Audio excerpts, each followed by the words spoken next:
Hello everyone.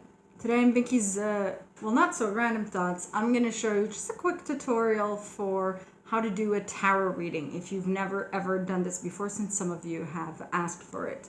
So I've got my tarot deck in here, and the first thing you want to do is you can center yourself. You just want to clear your mind. So some people like to do yoga, some mindfulness activity.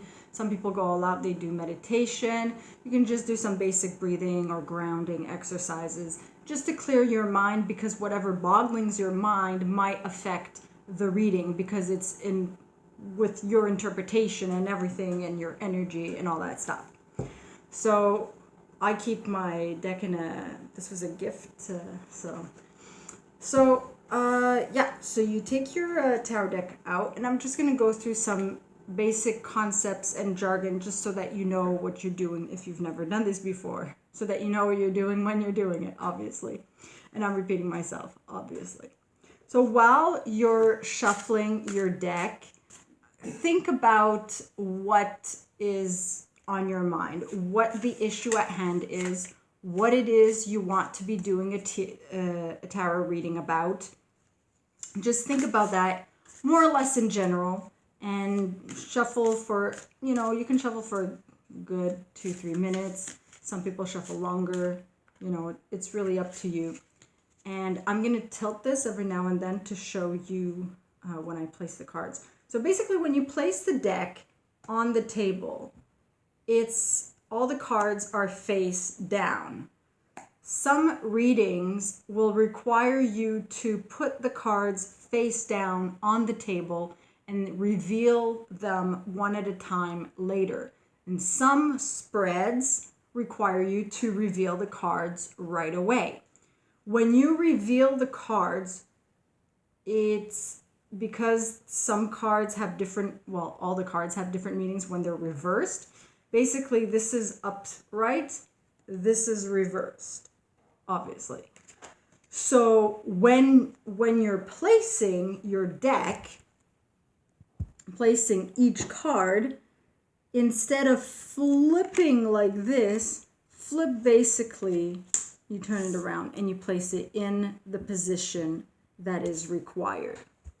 So once it's placed in the required position, either face down or face up, then you can go through the cards to read. For specific spreads, most spreads require, sorry, I'm just having trouble with this all of a sudden. Most spreads require everything to be face up. Some spreads will be specific. And I did a video about spreads, but it was a very basic overview. If you want more details, I do have it up on my website, binkyproductions.com/tarot spreads, the 5 spreads that I spoke about in that video, but there are other spreads as well. And once you have your cards placed for the spread, then ultimately you can look at how many cards of each do you have. Do you have a lot of a said number, a lot of major arcana? Is it mostly minor arcana? Are there a lot of face cards, a lot of cups, a lot of chalices? It depends. Chalices, that's the same thing as cups. You know what I mean. And which cards are next to which other cards, because that will help determine also a bit how they play together. And for each spread, the position of the card has a specific meaning. And, so for example, you can say whatever spread. Like, I'm confused all of a sudden. But for example, you have a spread, and it says influences on your future, for example. So then you read up on the card, which are influences on your future in regards to the issue that you were thinking about, that you want to particularly know. And then you can also dive deeper in regards to the other cards that they're next to and stuff like that. And that's a very basic overview of how to do a tarot reading. The more you do it, the easier it becomes. The more you do it, the more you're accustomed to doing it. I don't do it as often as I'd like to, I guess. If anyone's interested, this is the Green Witch Tarot deck that I was using for my analysis by Anne Mora. I'll put the link below. Very cute, very fuzzy pentagram. You can see with nice roses. So yeah, it's not as complicated as it appears when you're starting out. Obviously, you can look at the very nitty-gritty, every single little detail, and it can be more complex when you become more accustomed to it and when you become more of an expert. But for your first few readings, and the way I usually do it also, I just follow the spread. If it says put the cards face down, reveal one at a time, that's what I do. I follow the instructions of the spread, and then I read up on what the cards represent, what in that position, what relation in that position, what it means according to the spread, that the meaning of the card reversed or upright has to do with my situation, with me personally as a person, with my state of being, with my state of mind, where I am in my life and stuff. And so it's just a general analysis. I use it for, deeper understanding. Some people actually use it for, predictions. And I'm going to be having fun with it for the Dragon Age predictions. And I'm going to be doing a few different readings as was suggested by you. So I'm going to be having a lot of fun with that. I know that I'm going to be doing a general one for Dragon Age 4.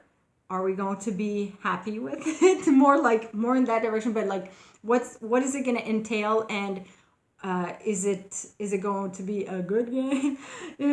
I'm also going to be doing one for Salavalan, and I'm also going to be doing one, and it's going to be different spread for each one, and I'm going to be doing one also for the person who was left in the Fade, because I believe that they're still alive. That's a theory, but just to figure out what their fate is.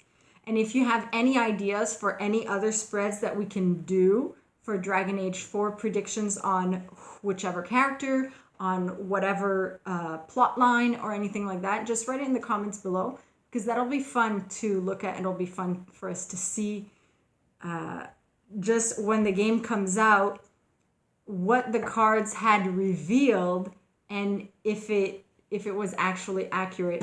Obviously, since it's me doing it, it'll, if someone else does the reading, the results would probably come out a bit different, because it's in relation to the person doing it too. Also, that's also to keep in mind. If you have a tarot reading that you do yourself for yourself, then it's your state of mind. You understand your state of mind and everything. When someone else is doing a reading for you, it's a bit different. The dynamic is different, because it's their energy, it's their interpretation of the cards that they're doing for you, for someone else. But people who have a lot of practice with that are able to clear their minds. But it's also good to do reading for yourself, because it'll be very different experience.